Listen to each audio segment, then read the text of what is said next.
ছোটবেলা থেকেই হেলিকপ্টারে উড়ার শখ ছিল নাজমুল হোসেন খানের। হেলিকপ্টার তৈরি করে সেই স্বপ্নই পূরণ করতে যাচ্ছেন তিনি। 250-টিরও বেশি ডিজাইন অপশন নিয়ে ওয়ালটন স্মার্ট ফ্রিজ, বোঝে আপনার প্রয়োজন। কোটি টাকা নয়, মাত্র 2 লাখ টাকা খরচে দেশীয় প্রযুক্তি আর চায়না ইঞ্জিনে তৈরি করেছেন একটি হেলিকপ্টার, যা এখন আকাশে উড়ার অপেক্ষায়। অনেক ছোটবেলা থেকে আমার স্বপ্ন যে দেশের জন্য কোনো কিছু করা, সেই উদ্দেশ্য নিয়ে আমি কাজ শুরু করি, যা এখন সম্পূর্ণটাই কমপ্লিট। আর আমি অল্প কিছুদিনের ভিতরে এটা আমি উড়াবো। ছোটবেলা থেকে ব্যতিক্রমী কিছু করার প্রচেষ্টা থেকে 3 বছর অক্লান্ত পরিশ্রম করে তৈরি করেছেন এক আসন বিশিষ্ট হেলিকপ্টার।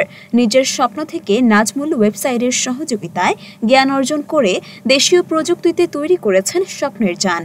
হেলিকপ্টারের বডি তৈরিতে নাজমুল ব্যবহার করেছেন SS পাইপ আর চায়না 150 সিসির মোটরসাইকেলের ইঞ্জিনের RPM 6500 থেকে বাড়িয়েছেন 9000 RPM এ। মডিফাই করে ইঞ্জিনটাতে আপনার RPM বাড়ানো, আর এখানে আপনার বডিটা করা হলো আমার 1.3 এবং 1.5 পাইপ দিয়ে করা এসেছে। এখানে আমাদের দেশীয় অনেক পার্টস দিয়ে এই সম্পূর্ণটাই তৈরি করা। এটা আমার ইঞ্জিনটা হলো আমার 150 সিসির ইঞ্জিন, আর এটা আপনার চায়না কোম্পানির ইঞ্জিন, বাইকের ইঞ্জিন। ছেলের এমন উদ্ভাবনে খুশি কৃষক বাবা। দারিদ্রতা দমিয়ে রাখতে পারেনি নাজমুলের এতদিনের লালিত স্বপ্নকে। লেখাপড়ার ভিতরে হেলিকপ্টারটা আর কেউ তৈরি করতেছে, মেলা কষ্ট করতেছে, রাতের দিন এরকম এই পরিশ্রম দিচ্ছে।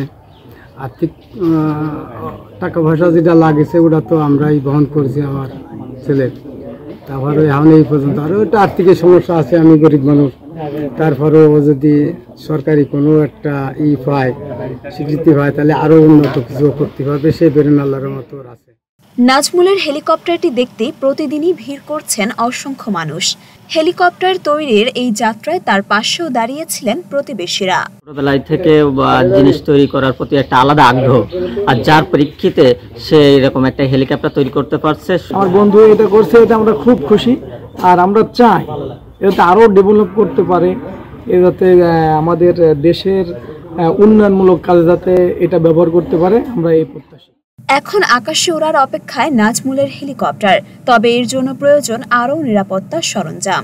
ইতোমধ্যে নাজমুলের সঙ্গে যোগাযোগ করেছে খুলনা জেলা প্রশাসন।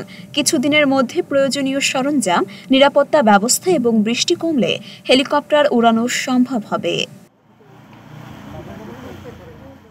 মরিয়ম মিম, ঢাকা পোস্ট।